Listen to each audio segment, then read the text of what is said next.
আপনি আপনার জীবনকে যেভাবে সাজাবেন আপনার জীবন সেভাবেই সাজবে। যার জীবন যত বেশি সরল তার জীবন তত বেশি সুন্দর। অন্যের জীবনকে দেখে হিংসা না করে নিজের জীবনটাকে কিভাবে গুছিয়ে সুন্দর রাখা যাবে সেদিকে মনোযোগ দিন। অন্যেরটা দেখে হিংসা করার কোনো দরকার নেই। নিজের জীবন সুন্দর এবং সুস্থ করাটাই ভালো মানুষের কাজ। এই ভিউয়ার্স, আসসালামু আলাইকুম। সাদিয়া ব্লগ থেকে আমি সাদিয়া ওয়েলকাম করছি আপনাদের সবাইকে। আশা করি যে যেখান থেকে আমার এই ভিডিওটি দেখছেন আপনারা সবাই ভালো আছেন। আলহামদুলিল্লাহ আমি আমার পরিবারের সবাই অনেক ভালো আছি। বেশিরভাগ সময় আমি সকালের নাস্তাটা অনেক বেশি সিম্পল করি। একেবারে রান্নাঘরের সামনেতেও যাওয়া হয় না। ফ্রুটস, দুধ কিংবা চা কিংবা পাউরুটি এগুলো দিয়ে সকালের নাস্তাটা করে ফেলি। আজকে সকালে নাস্তা হিসাবে আমি এখানে প্যানকেক বানাচ্ছি। আর প্যানকেক বানানোর জন্য আমি এখানে 2টা ডিম নিয়েছিলাম, ভ্যানিলা এসেন্স দিয়েছিলাম, চিনি দিয়েছিলাম, সামান্য পরিমাণে লবণ আর কিছুটা আটা দিয়েছিলাম।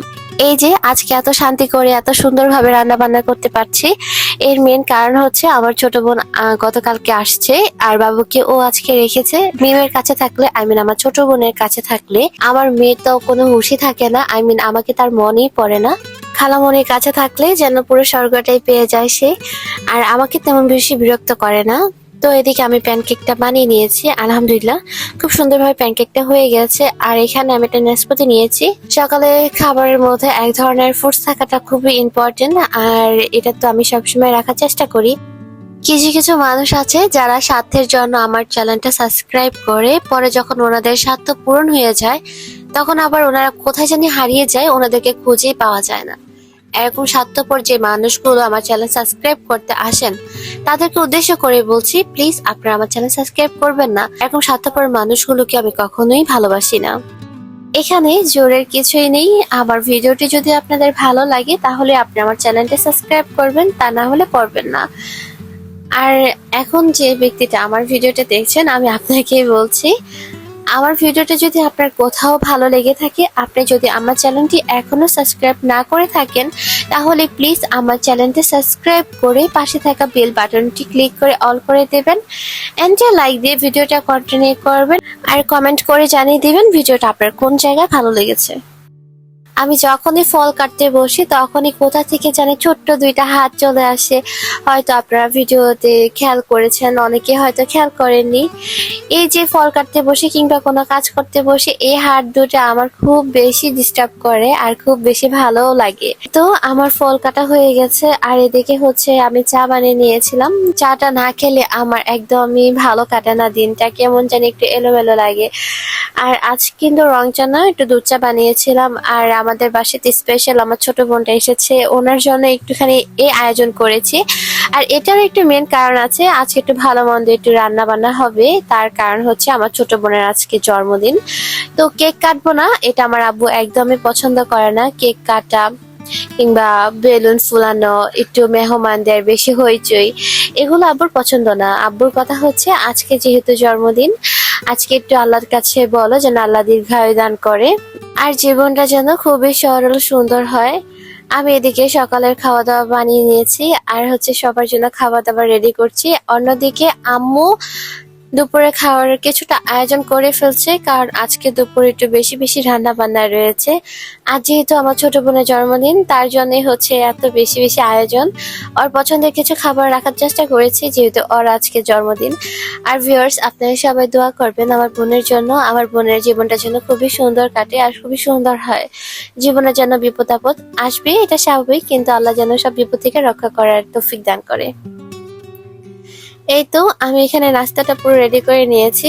আর গাইস, আমি কিন্তু এর আগে কখনোই প্রোটিন বানাইনি। আমি সবসময় যেটাই বানাই ফার্স্ট টাইমই বানাই আর আপনাদের সাথে শেয়ার করি। জানি না আপনারা কতটা বিশ্বাস করেন। আর আলহামদুলিল্লাহ আমি ফার্স্ট টাইম বলি আর লাস্ট টাইম বলি, যখনই আমি এগুলো বানাই কোন ধরনের ডেজার্ট আইটেম ফার্স্ট টাইমই হোক, আমি তখনই আপনাদের সাথে শেয়ার করি। আলহামদুলিল্লাহ আমি যখনই যেটা বানাই সবটাই সুন্দরভাবে হয়। আজকেও সেম সেটাই হয়েছে, কিন্তু এখানে প্রোটিনের যে ক্যারামেলটা সেটা বানাতে আমার বেশ পরিমাণে ঘাটাঘাটি করতে হয়েছে। এই নিয়ে 2বার প্রোটিনের ক্যারামেল বানিয়েছি, কিন্তু ক্যারামেল হচ্ছিলই না। তারপরে এবার তো মোটামুটি কোনো রকম হয়েছে।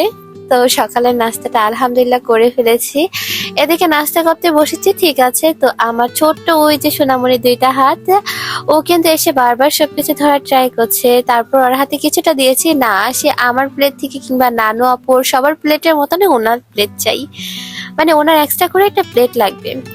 এই তো সকালের নাস্তা হয়ে গেছে, থালাবাটিগুলো এক সাইড করে নিচ্ছি, কারণ ছোট্ট মনিটা কখন জানি কি এলোমেলো করে দিবে সেটা তো যারা মা আছেন তারা খুব ভালো করেই বোঝেন ছোট্ট সোনামণিরা কি কি করতে পারে। এখানে এই প্রোটিনগুলো বেশি বেশি রয়ে গেছে, তাই এগুলোকে এক একটা সাইজ দিয়ে ফ্রিজে রেখে দেবো।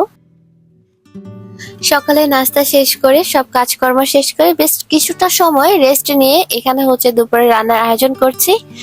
এখানে আজকে দুপুরের জন্য আমি যেটা রান্না করব সেটা আপনাদের সাথে শেয়ার করছি। এখানে আমি গরুর গোশত রান্না করব, আর গরুর গোশত রান্না করার জন্য আমি এখানে প্রায় 1 কেজির বেশি গরুর গোশত নিয়েছি, পেঁয়াজ কুচি নিয়েছি, আদা রসুন বাটা নিয়েছি, হলুদ গুঁড়া, মরিচ গুঁড়া, জিরা ফাঁকি আর ধনিয়া ফাঁকি এগুলো নিয়েছি। আর লবণ তো মাস্ট বি দিতেই হবে, তার সাথে লং, এলাচ, দারচিনি আর 2টা তেজপাতা দিয়েছি। পরিমাণ মতো সবকিছু দিয়ে এগুলো মেখে নিতে হবে। আর আমি কষে না রান্না করে আজকে হাতে মেখে তারপর রান্না করব।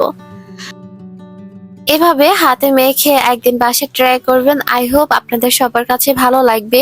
এভাবে হাতে মেখে রান্না করলে আমার মনে হয় ওই মাংসের গোসের যে টেস্ট ওইটা খুব ভালো পাওয়া যায়, আর অনেক বেশি টেস্ট পাওয়া যায়। এখানে তো আমি আমার রান্নার যে কাজগুলো আমি ঘরে করব, আই মিন গ্যাসে করব, সেগুলো আমি আপনাদের সাথে শেয়ার করছি, দেখিয়ে দিচ্ছি। আর অন্যদিকে আম্মু বাহিরে, আই মিন আমাদের মাটির চুলাতে যে রান্নাগুলো করবে সেগুলো আর আপনাদের সাথে শেয়ার করতে পারছি না, কারণ আমি একটু তাড়াহুড়ো করছি। কারণ এখান থেকে যে রান্না বান্নাগুলো করব কিছুটা মিমের শ্বশুর বাড়ি, আই মিন আমার ছোট বোনের শ্বশুর বাড়ি পাঠিয়ে দিব। আর কোথাও যদি কোনো খাবার টাবার পাঠানো হয় সেটা যদি ঠিক সময় মতন খাওয়ার সময় মতন না পাঠাতে পারি, তাহলে ওরকম তৃপ্তি লাগে না, ভালো লাগে না যে সময় মতো পাঠাতে পারলাম না, পরে পাঠিয়ে কি করব। তো এখানে আমি একটু ঝাল ঝাল করেই সবকিছু করেছি।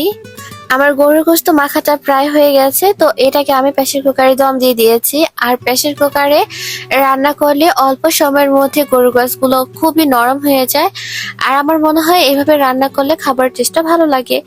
এদিকে গরুর গোশত আলহামদুলিল্লাহ হয়ে গিয়েছে, আর আমি এখানে রোস্ট বানিয়ে নিচ্ছি।